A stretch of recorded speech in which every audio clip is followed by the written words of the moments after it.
Suara derit rolling door tua terdengar berat saat Intan menariknya perlahan, membuat debu-debu tipis beterbangan di udara pagi yang masih dingin. Dia mengenakan seragam biru tuanya yang sudah agak pudar warnanya. Dijahit rapi di bagian pundak oleh ibunya karena pernah robek saat tersangkut rak tahun lalu. Rambutnya yang panjang diikat sederhana ke belakang, memperlihatkan wajah bersih dengan tatapan mata yang tenang namun menyimpan letih. Langkah kakinya pelan menuju meja kasir, melewati lorong sempit di antara rak-rak sembako yang disusun ketat. Jam dinding menunjukkan pukul 6.55 pagi, 5 menit sebelum toko buka. Toko sumber rezeki itu masih sepi, hanya ditemani suara kipas tua yang berderit pelan dari langit-langit. Intan membuka laci kasir, merapikan uang receh dan mencatat nominal awal seperti biasa. Tangannya cekatan, hafal urutan. Tidak lama, pelanggan pertama datang. Bu Lilis, langganan tetap yang selalu datang membawa tas belanja sendiri, menyapa dengan senyum tipis. Masih rajin aja, Tan. Pagi-pagi begini udah siap. Ucap Bu Lilis sambil meletakkan 2 botol kecap dan sekilo gula di meja kasir. Intan membalas senyum itu. Kalau nunggu kesiangan, nanti malah disalip rezekinya, Bu. Mereka tertawa ringan. Momen singkat seperti itu adalah hiburan tersendiri bagi Intan, yang sehari-hari lebih banyak berbicara dengan mesin hitung dan barcode scanner daripada dengan manusia. Namun, suasana tenang itu mulai berubah saat Ibu Sandra masuk. Langkahnya cepat dan penuh tekanan. Sepatu hak tingginya berketuk nyaring di lantai keramik toko. Dia mengenakan blus putih mahal dan rok span coklat muda yang licin, dengan rambut dikonde sempurna dan wajah tertutup kacamata hitam besar, padahal sinar matahari belum tinggi. Di lengannya menggantung tas besar bermerek yang mengkilap. Tanpa berkata banyak, ia melemparkan beberapa barang ke atas meja kasir, 2 liter minyak goreng, sebungkus beras, dan 1 kantong gula. Totalnya 125.000, Bu. Ujar Intan sambil memindai barang dengan tenang. Ibu Sandra membuka tasnya dengan gerakan cepat, mengaduk-aduk isinya tanpa menemukan yang dicari. Matanya mulai menyipit. Lalu ia merogoh lebih dalam, bibirnya mulai gemetar. Dompet saya mana? Katanya nyaris berbisik, tapi nadanya langsung naik. Tadi ada di sini. Intan tertegun. Ia menatap wanita itu bingung. Mungkin ibu tertinggal di mobil. Enggak, tadi saya pegang. Kamu ngelihatin saya terus dari tadi. Bentaknya sambil menunjuk Intan dengan jari gemetaran. Suara itu langsung menarik perhatian seisi toko. Beberapa pelanggan yang sedang memilih sayuran langsung menoleh. Ada yang mengerutkan kening, ada pula yang langsung mengangkat ponsel dan mulai merekam diam-diam. Saya? Suara Intan tercekat. Jangan pura-pura polos. Suara Ibu Sandra makin lantang. Kamu kasir, kamu bisa ambil dari bawah meja. Kamu bisa colong ketika saya nggak lihat. Saya tahu banget model beginian. Maaf, Bu. Saya tidak pernah ambil apa-apa dari pelanggan. Saya nggak nyentuh barang ibu sama sekali. Mata Intan mulai berkaca-kaca. Ia merasa darahnya turun ke kaki. Bukan karena takut, tapi karena terhina. Jangan main drama di depan saya. Kamu pikir aku bodoh? Intan mematung. Detak jantungnya memburu.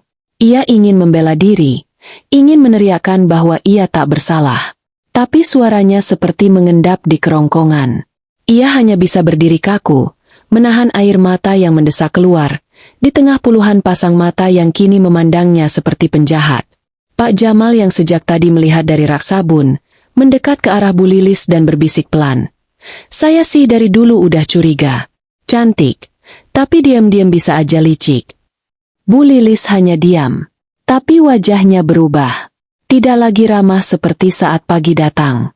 Ia memandangi Intan sejenak, lalu perlahan mundur, menaruh kembali barang yang tadinya ingin dibeli. Intan menoleh ke sekeliling, tidak satupun mata yang berpihak padanya.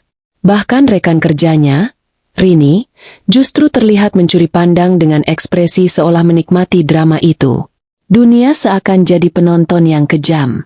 Dan dirinya, gadis muda yang hanya ingin bekerja dengan jujur, kini berubah jadi objek fitnah di tengah panggung terbuka. Saya minta kamu panggil bos kamu sekarang juga. Saya nggak akan diam, teriak Ibu Sandra. Napasnya memburu seperti amarah yang belum cukup dilepaskan. Intan hanya mengangguk pelan, dengan tangan yang mulai gemetar menekan tombol panggilan ke kantor belakang. Langit yang tadi cerah, kini seperti mendung dalam dadanya. Sebuah pagi yang biasa, berubah jadi awal dari bencana yang tak pernah ia duga, dan kehancuran nama baik yang sudah dijaga mati-matian. Pintu kayu ruang belakang terbuka dengan keras. Suara derap langkah tergesa milik Pak Hartono, pemilik toko, terdengar jelas menghampiri meja kasir. Lelaki berkumis tebal itu mengenakan kemeja lengan pendek dengan kancing paling atas terbuka dan peluh menempel di pelipisnya. Wajahnya muram, sedikit kesal karena diganggu saat sedang mengawasi bongkar muatan di gudang. "Ada apa ini ribut-ribut?" tanyanya cepat, menatap dari Ibu Sandra ke Intan. Ibu Sandra, yang kini sudah menurunkan kacamatanya hingga ke ujung hidung, langsung berseru lantang dengan gaya menunjuk. "Hartono, saya dituduh bohong sama pegawai kamu ini. Padahal jelas-jelas dompet saya hilang, dan tidak ada orang lain di sekitar saya selain dia." Pak Hartono menoleh ke Intan. Matanya sempit, curiga. "Intan, kamu lihat atau ambil dompet Ibu Sandra?" Nadanya pelan, tapi dingin dan tegas. Seolah sedang menguji, bukan bertanya. Intan menelan ludah. Rasanya tenggorokannya kering. "Saya nggak lihat, Pak. Saya sibuk scan barang. Saya sama sekali nggak sentuh tas Ibu." Pak Hartono menyilangkan tangan. Wajahnya belum percaya. "Kamu tahu ini serius, kan? Ibu Sandra bukan pelanggan sembarangan. Beliau itu istri pejabat kelurahan. Kalau kamu bohong, bisa jadi urusan panjang." "Pak, saya nggak bohong." Intan menunduk, nyaris berbisik. Dadanya terasa berat, seolah ada batu yang menggantung dan tak kunjung lepas. "CCTV," seru Ibu Sandra tiba-tiba. "Kita punya rekaman, kan? Yuk kita lihat. Kalau dia memang jujur, kenapa takut?" Kerumunan mulai ramai. Beberapa orang mulai menyahut. "Iya, liatin aja rekamannya. Kalau memang gak nyuri, harusnya tenang aja. Kadang muka lu gutuh yang paling bahaya." Intan menggigit bibirnya. Ia ingin berteriak, ingin menjelaskan bahwa dirinya tidak punya niat buruk. Tapi suara-suara itu bagaikan ombak yang menghempas habis logikanya. Tak ada ruang untuk pembelaan. Fitnah selalu datang dengan wajah penuh keyakinan. Rini, rekan kerja yang tadi diam di ujung rak, justru mendekat sambil berbisik pada temannya. "Gue sih dari dulu udah curiga, orangnya terlalu pendiam." Perlahan, Pak Hartono mengisyaratkan dengan tangan. "Oke, ikut saya ke ruang monitor. Kita lihat buktinya." Ibu Sandra melangkah cepat. Sepatu hak tingginya bergema. Intan mengikuti di belakang. Langkahnya pelan, seolah kaki-kakinya kehilangan semangat. Punggungnya terasa berat, bukan karena barang, tapi karena pandangan orang-orang yang menuduh tanpa bertanya. Sesampainya di ruang sempit tempat monitor CCTV diletakkan, staf teknis segera diminta memutar rekaman dari waktu yang dimaksud. Layar komputer menyala, memperlihatkan gambar dari berbagai sudut toko. Cepetan. Yang jam 7:15 sampai 20 menit. Perintah Pak Hartono, berdiri di belakang kursi. Namun layar hanya menunjukkan ikon buffering. Lalu hitam. Staf teknis mencoba lagi. File berikutnya. "Maaf, Pak. Ini. File jam segitu kayaknya nggak bisa dibuka. Error." Pak Hartono memicingkan mata. "Maksudmu?" "Entah kenapa, Pak. Cuma file jam itu aja yang rusak. Mungkin karena mati lampu semalam." Ibu Sandra tertawa miris. "Oh wow, pas banget. Ya? File rekamannya rusak." Ia melipat tangan di dada, menatap Intan seperti hendak menelannya hidup-hidup. "Lihat, bukti hilang. Kamu pasti tahu cara ngerusak rekaman, kan?" Sambungnya. "Bu, saya bahkan gak tahu cara buka komputer ini," jawab Intan lemah. Matanya mulai berkaca-kaca. "Pak Hartono, saya minta keadilan," ucap Ibu Sandra, kali ini dengan suara menekan. "Kalau karyawan seperti ini tidak ditindak, Saya akan lapor. Toko ini bisa kena juga. Pak Hartono menarik napas berat. Ia menoleh ke Intan, lalu mengucapkan kalimat yang terasa seperti pisau dingin di jantung gadis itu. Mulai hari ini, kamu saya nonaktifkan sementara. Sampai semuanya jelas. Pak, saya mohon. Saya enggak bersalah. Suara Intan lirih. Suaranya hampir tak terdengar.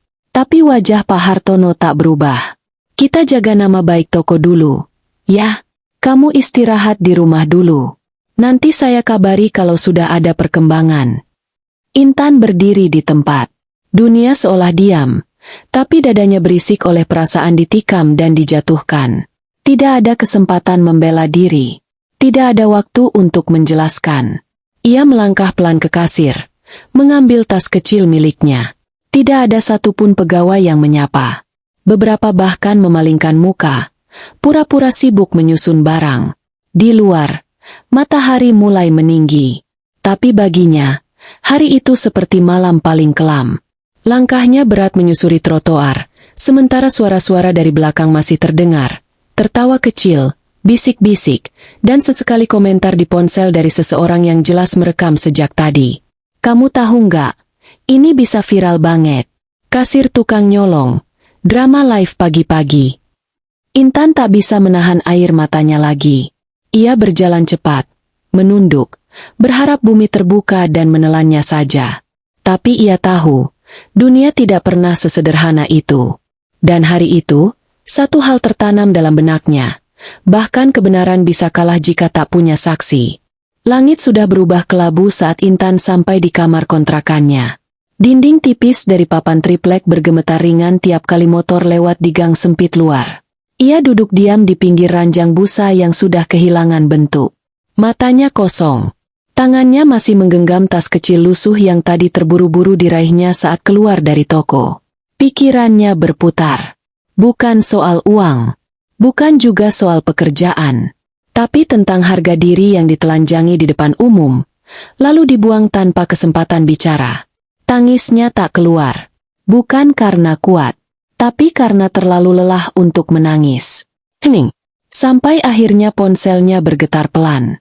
Sebuah pesan masuk dari Yuda, teman lama semasa SMA yang kini bekerja serabutan sebagai teknisi. Tan, aku lihat video kamu di medsos. Kamu nggak apa-apa. Intan mematung. Ia tak tahu bahwa rekaman itu sudah menyebar. Rupanya, video dirinya dituduh dan dituding Ibu Sandra di depan umum kini telah viral. Puluhan ribu penonton. Komentar penuh kebencian. Wajahnya terpampang jelas, dengan caption yang menyesatkan. Kasir muda berpura-pura polos, tapi ditangkap basah istri pejabat kehilangan dompet. Lihat reaksinya saat dituduh. Matanya membesar. Ia membuka komentar, dan menyesal. Cantik, tapi mulut manis doang. Tangan lancip. Wah gila, aktingnya dapet bener. Udah biasa tuh, anak-anak muda kerja jadi kasir. Mata jelalatan. Tangannya gemetar saat mematikan ponsel. Ia ingin berteriak, tapi siapa yang mau mendengar? Ketukan pelan di pintu kayu membuyarkan lamunannya. Suara dari luar terdengar pelan namun jelas. Tan, Yuda, boleh masuk. Ia buru-buru mengusap wajahnya, menarik napas panjang, lalu membukakan pintu. Yuda berdiri di sana, mengenakan jaket abu-abu lusuh dan membawa tas ransel kecil. Wajahnya khawatir, tapi tidak menghakimi. Aku langsung ke sini. Aku nggak percaya semua yang ada di video itu. Ucapnya sambil masuk perlahan. Intan hanya mengangguk, tak mampu berkata-kata. Dulu, waktu pertama toko itu buka aku yang bantu masang sistem CCTV mereka. Yuda mulai bicara, duduk di kursi plastik dekat ranjang. Dan kalau aku nggak salah ingat, ada satu kamera yang dipasang terpisah. Di rak deterjen. Itu disambung ke server internal, nggak ke monitor utama. Intan menoleh cepat. Matanya berbinar sejenak. Serius? Kamu yakin masih nyala? Bisiknya nyaris tak percaya. Yuda mengangguk. Aku bisa coba cari rekamannya. Tapi kita harus masuk ke toko. Mungkin malam. Atau saat sepi? Kalau ketahuan, tanya Intan ragu. Biar aku yang urus. Kamu cuma ikut. Hati Intan berdebar antara takut dan harapan. Tapi ini satu-satunya peluang untuk membuktikan bahwa ia bukan pencuri. Malam itu, udara dingin menusuk. Mereka menyusuri lorong samping toko dengan hati-hati. Yuda membuka pintu belakang dengan kunci lama yang entah kenapa belum diganti. Toko gelap. Hanya cahaya lampu lorong yang temaram. Mereka masuk ke ruang penyimpanan kecil di pojok belakang. Tempat server tua berderak lembut. Debu menempel di semua sisi. Yuda duduk di depan unit CPU, membuka casing dan memasang flash disk boot miliknya. Intan berdiri di belakang, menggigit bibir. Kalau filenya masih ada, bisa kita ambil, bisiknya. Kalau nggak dihapus, bisa, jawab Yuda tanpa menoleh. Beberapa menit berlalu dalam hening. Kemudian suara kipas komputer meningkat. Layar menampilkan deretan file video. Tanggal dan jam tertera rapi. Ini, jam 7:17. Pas sama waktu kejadian. Kata Yuda pelan. Ia klik 2 kali. Video terbuka. Intan menahan napas. Dalam rekaman itu, terlihat jelas.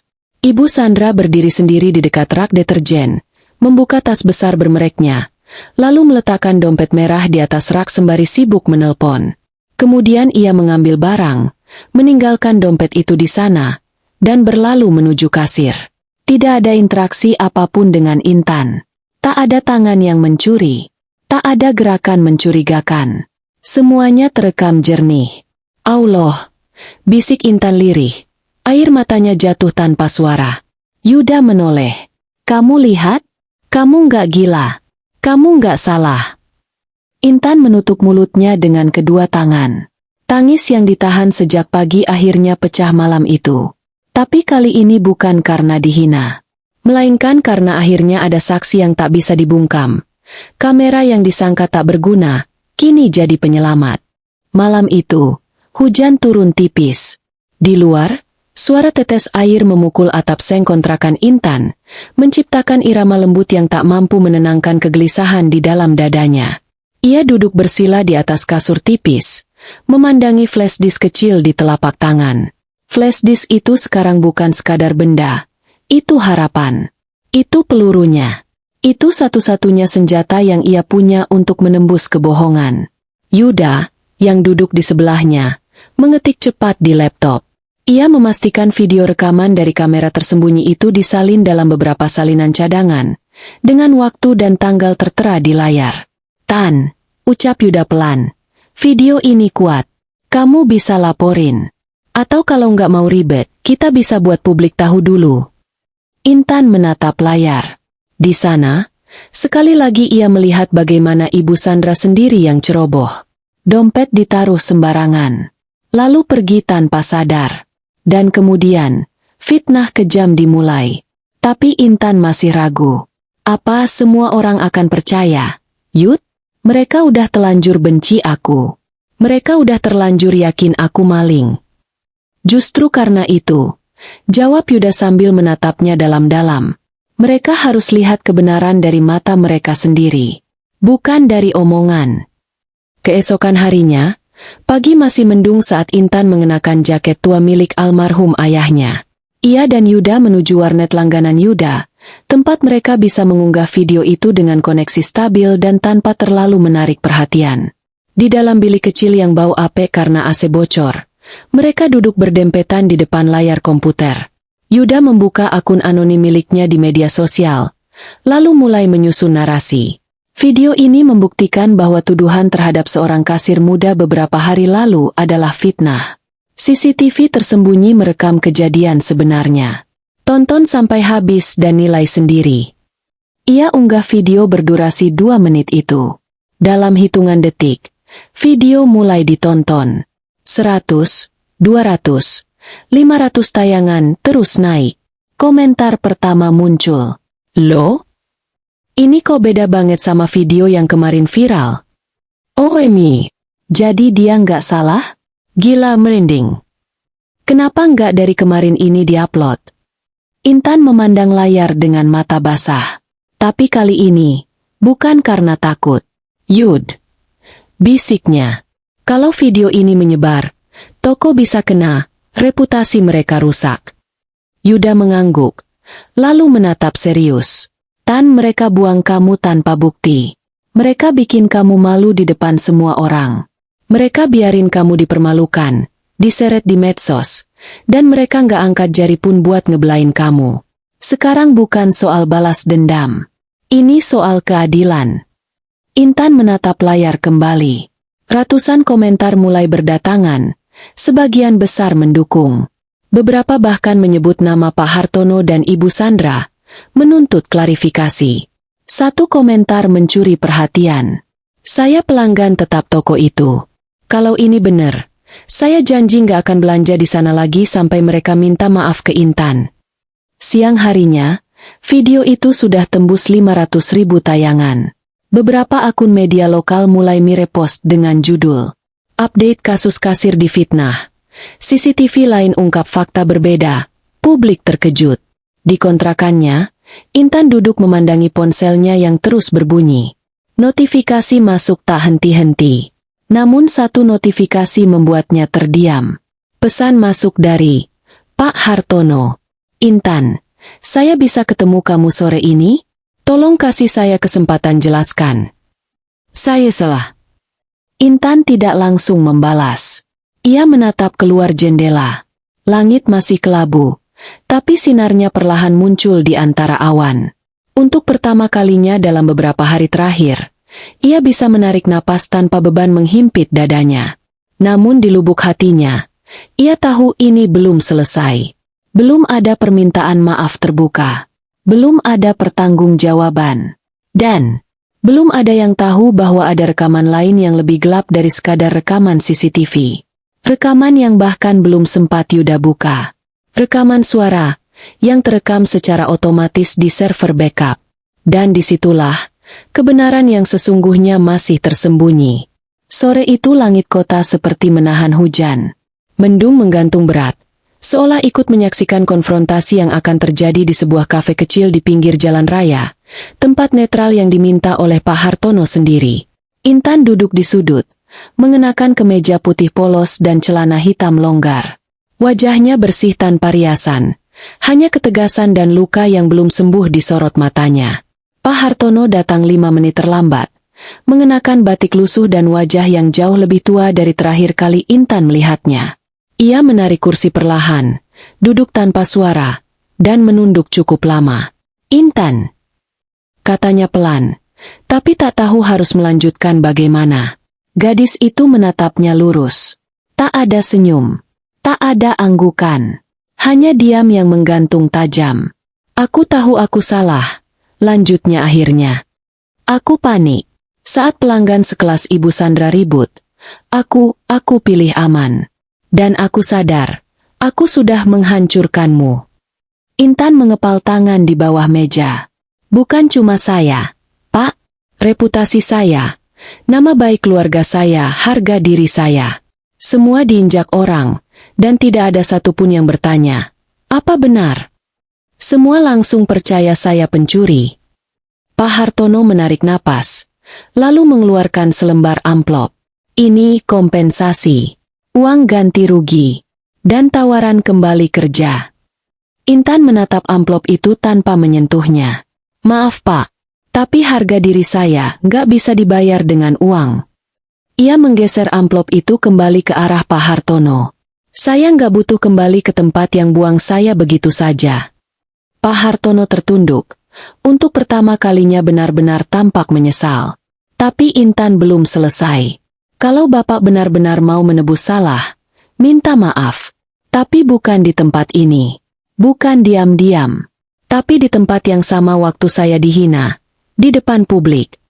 Video dari CCTV tersembunyi yang membuktikan Intan tidak bersalah kini telah ditonton lebih dari 1 juta kali dalam 2 hari.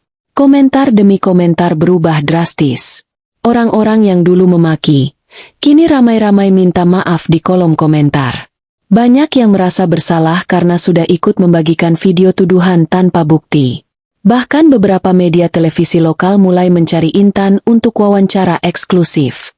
Mereka tertarik dengan keberaniannya melawan fitnah dan bagaimana seorang gadis muda berani melawan sistem yang menindasnya secara diam-diam. Puncaknya, sebuah swalayan besar dengan puluhan cabang di kota menghubungi Intan. Mereka menawarkan posisi kepala kasir, lengkap dengan pelatihan manajemen, gaji tetap, dan jenjang karir. "Saya tahu siapa kamu," kata perwakilan HR swalayan itu melalui panggilan video. "Dan kami ingin orang seperti kamu di tim kami. Yang gak cuma jujur, tapi berani berdiri sendiri meski seluruh dunia memojokkan." Intan terdiam. Untuk pertama kalinya dalam seminggu terakhir, ia merasa dihargai. Bukan karena rasa kasihan, tapi karena integritasnya. "Kalau kamu setuju, kita mulai minggu depan," sambung suara di ujung telepon. Intan mengangguk. "Saya bersedia. Tapi saya harus selesaikan satu hal dulu." 2 hari kemudian, Pak Hartono menggelar konferensi pers sederhana di depan toko Sumber Rezeki, dengan backdrop bertuliskan, "Pernyataan klarifikasi dan permintaan maaf resmi." Beberapa wartawan hadir, dan tentu saja banyak warga sekitar menonton. Pak Hartono berdiri di podium kecil, ditemani Intan yang berdiri di sebelah kanan, dengan kepala tegak. "Dengan ini, saya secara resmi menyatakan bahwa saudari Intan tidak bersalah. Semua tuduhan yang sempat beredar adalah tidak benar, dan berdasarkan bukti yang kami abaikan sebelumnya, kami menyesal telah mengambil keputusan sepihak." Ia menunduk dalam. "Saya meminta maaf, di hadapan kalian semua, kepada Intan dan keluarganya, atas perlakuan tidak adil yang ia terima dari kami. Dan saya mengajak warga untuk belajar, bahwa tidak semua yang viral itu benar." Suasana hening sejenak, sebelum terdengar tepuk tangan pelan dari kerumunan. Lalu semakin keras. Beberapa ibu-ibu terlihat mengangguk, bahkan ada yang meneteskan air mata kecil. Tapi Intan tetap berdiri tegak. Wajahnya tidak menunjukkan senyum kemenangan, hanya ketenangan. Karena ia tahu keadilan bukan tentang menang, tapi tentang dipulihkannya kebenaran yang sempat diinjak-injak. Malam harinya, Intan dan Yuda duduk di pinggir danau buatan di taman kota, menyaksikan langit yang perlahan cerah. Angin berembus tenang. "Tahu nggak, Tan?" kata Yuda sambil menyeruput teh hangat dari botol. "Kamu sekarang bukan cuma dibela orang. Kamu jadi simbol." "Simbol apa?" tanya Intan lirih. "Simbol orang kecil yang gak diam waktu diinjak." Intan menatap langit. Dan untuk pertama kalinya dalam seminggu yang panjang dan melelahkan, ia tersenyum. Tapi Yuda masih menyimpan satu hal. Sesuatu yang belum ia buka. Sesuatu yang tersimpan di flash disk cadangan kedua, yang bukan berisi rekaman visual, melainkan suara. Dan suara itulah yang akan membuka twist terbesar dalam cerita ini. Langit sore itu terlihat jernih, namun hati Intan masih menyimpan awan yang belum sepenuhnya sirna. Meski permintaan maaf dari Pak Hartono telah disampaikan di hadapan publik, dan tawaran pekerjaan baru sudah digenggaman, tetap saja ada ruang kosong dalam dadanya. Seperti luka yang telah dijahit, tapi masih terasa ngilu saat disentuh. Ia berdiri di depan cermin kecil di kontrakannya. Seragam barunya dari swalayan besar telah tergantung rapi di balik pintu. Sebentar lagi, ia akan memulai lembaran baru, pekerjaan dengan gaji layak, lingkungan profesional, dan yang terpenting, tanpa prasangka. Namun, mengapa rasanya belum tuntas? Mengapa pikirannya terus kembali pada satu titik? Kenapa rekaman CCTV utama bisa rusak tepat saat dibutuhkan? Dan itulah yang membuatnya kembali menghubungi Yuda malam itu. Mereka bertemu di warnet langganan, seperti malam ketika mereka pertama kali mengunggah video pembuktian. Tapi kali ini, suasananya berbeda. Yuda terlihat gelisah. Tangannya menyentuh ransel kecil yang ditaruh di meja. "Aku nemu sesuatu waktu kemarin bersihin server cadangan toko," ucap Yuda, pelan. "Rekaman video?" tanya Intan, mencoba tetap tenang. Yuda menggeleng pelan. "Bukan video. Rekaman suara." Dia menarik flash disk hitam kecil, menyambungkannya ke komputer. Dengan satu klik, jendela file terbuka dan menampilkan folder bertuliskan, server backup _ audio. Salah satu file dinamai dengan tanggal hari kejadian. Yuda memasang headset, tapi Intan meminta mendengarnya bersama. Aku siap, katanya. Yuda menyalakan file itu. Rekaman dimulai dengan suara samar suara teknisi yang tengah merapikan kabel. Lalu, rekaman jam 07.10. Suara wanita. CCTV utama yang ngarah ke kasir itu. Bisa kamu set offline dulu? Jangan rekam antara jam 7 sampai 7.20. Loh, Bu, kenapa? Sudah, kerjain aja. Saya udah bilang ke Pak Hartono. Kita butuh bersih sedikit hari ini. Jangan banyak tanya. Oke, Bu Sandra. Intan membeku. Jantungnya berdegup keras. Matanya terbuka lebar, seolah tak percaya apa yang baru saja didengarnya. Yuda menatapnya, menunggu reaksi. Rekaman berlanjut. Kalau nanti ribut, tinggal arahkan ke kasir itu. Mukanya memang lugu, cocok dijadiin tumbal. Pak Hartono setuju. Sudah diatur semuanya. Hening. Yang terdengar hanya desahan napas Intan yang mulai berat. Allah, ucapnya lirih. Tangannya gemetar menutupi mulutnya. Ini bukan lagi sekadar ceroboh. Ini terencana, diskenariokan, dirancang, dan dirinya dijadikan korban. Yuda langsung berkata cepat. Kita harus sebar ini. Ini, lebih dari cukup buat menumbangkan semuanya. Tapi Intan menahan. Ia menatap Yuda. Nadanya tajam namun lembut. Enggak, bukan kita yang sebar. Tapi harus orang yang dari dulu pegang kekuasaan yang salah. Aku mau mereka sendiri yang buka aib ini. Di depan semua orang. 2 hari kemudian, publik diguncang ulang. Kali ini, bukan oleh video viral dari orang tak dikenal, tapi oleh konferensi pers yang tak terduga. Di podium yang sama, tempat Pak Hartono pernah meminta maaf atas fitnah kejam kepada Intan, kini berdiri 2 sosok penting, Pak Hartono dan seorang staf Itoko. Wajah mereka pucat, gementar. Di hadapan media, Pak Hartono membaca pernyataan yang jauh lebih berat dari sebelumnya. Saya, dengan berat hati mengakui bahwa rekaman utama CCTV saat kejadian tidak rusak, melainkan sengaja dimatikan. Atas permintaan dari pihak yang memiliki kekuasaan lebih tinggi dari saya, yang saya takut hadapi waktu itu. Ia menunduk dalam, dan saya memilih diam.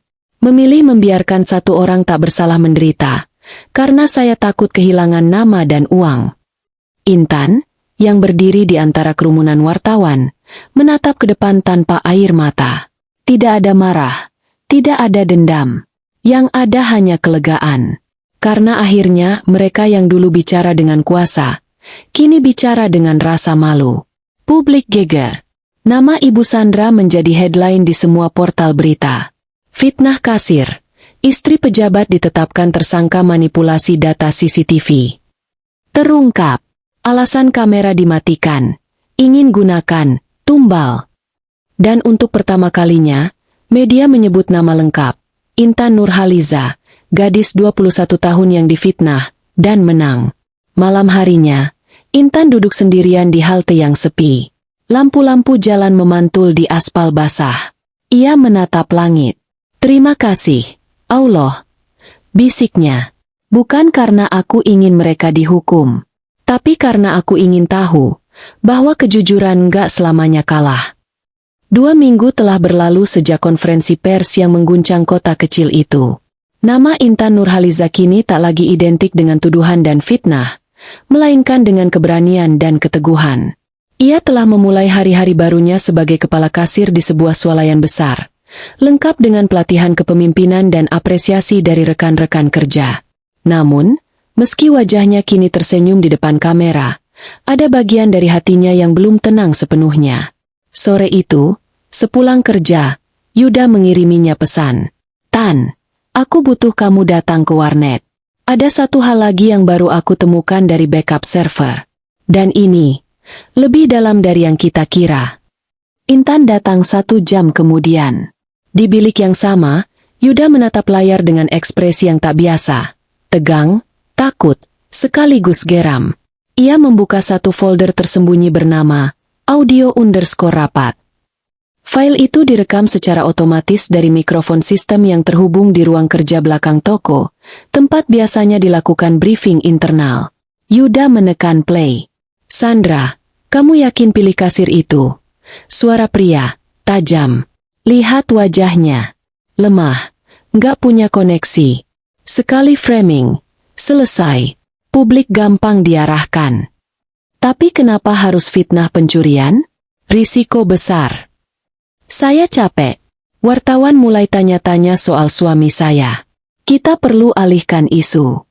Kalau bisa, bikin yang lebih memancing. Jadi, semua ini cuma buat pengalihan isu. Media suka yang dramatis. Kasir lugu dituduh maling. Lalu video viral. Lalu selesai. Nama saya bersih lagi. Dan Hartono. Udah dikasih jatah. Dia ikut diam. Intan terdiam. Tangannya mengepal. Matanya memerah. Jadi semua ini bahkan bukan soal aku. Ucapnya dengan suara nyaris pecah. Aku cuma pion. Alat buat bersihkan nama dia. Untuk nutupin skandal suaminya. Yuda mengangguk pelan. Dan kamu dijadikan korban karena kamu yang paling lemah. Nggak punya siapa-siapa. Tapi mereka salah. Karena kamu bangkit. Intan menutup wajah dengan kedua tangannya. Untuk pertama kalinya, semua potongan teka-teki lengkap. Ini bukan sekadar arogansi istri pejabat, bukan sekadar pengalihan perhatian toko, tapi sebuah permainan kotor politik lokal. Namun kali ini, Intan tidak ingin menyebarkannya sendiri. Ia menyerahkan bukti lengkap ke salah satu media investigasi independen, yang telah lama menelusuri dugaan suap dan manipulasi pejabat setempat. Seminggu kemudian, sebuah video dokumenter berdurasi 18 menit berjudul Tumbal Diam-Diam, di balik fitnah kasir viral, ditayangkan di kanal YouTube Investigatif Nasional. Video itu menyertakan rekaman suara asli, analisis jurnalis, serta testimoni Intan dan Yuda. Judul itu menjadi trending nomor 1 nasional dalam 2 hari. Ibu Sandra dan suaminya, yang adalah pejabat tingkat kota, kini menghadapi proses hukum berlapis, termasuk pencemaran nama baik, manipulasi barang bukti, hingga rekayasa pengalihan isu publik. Pak Hartono juga dikenakan sanksi dan pencabutan izin usaha. Toko Sumber Rezeki, yang dulu menjadi tempat awal semua ini, tutup untuk selamanya. Tapi cerita ini bukan tentang kejatuhan mereka. Cerita ini tentang seorang gadis biasa yang tak punya kuasa, tak punya koneksi, dan tak punya tempat berlindung, kecuali keyakinan bahwa kebenaran tidak butuh suara keras, cukup keberanian untuk tidak menyerah. Suatu pagi, Intan duduk di taman sambil menulis sesuatu di buku kecilnya. Di halaman paling depan tertulis, "Kalau hidupmu diacak, dipermainkan, lalu diinjak, jangan buru-buru merasa kalah. Bisa jadi kamu sedang ditempa untuk jadi seseorang yang lebih besar dari yang kamu bayangkan." Ia tersenyum. Bukan karena semuanya sudah selesai, tapi karena kini, dirinya berdiri bukan hanya sebagai korban, tapi sebagai simbol.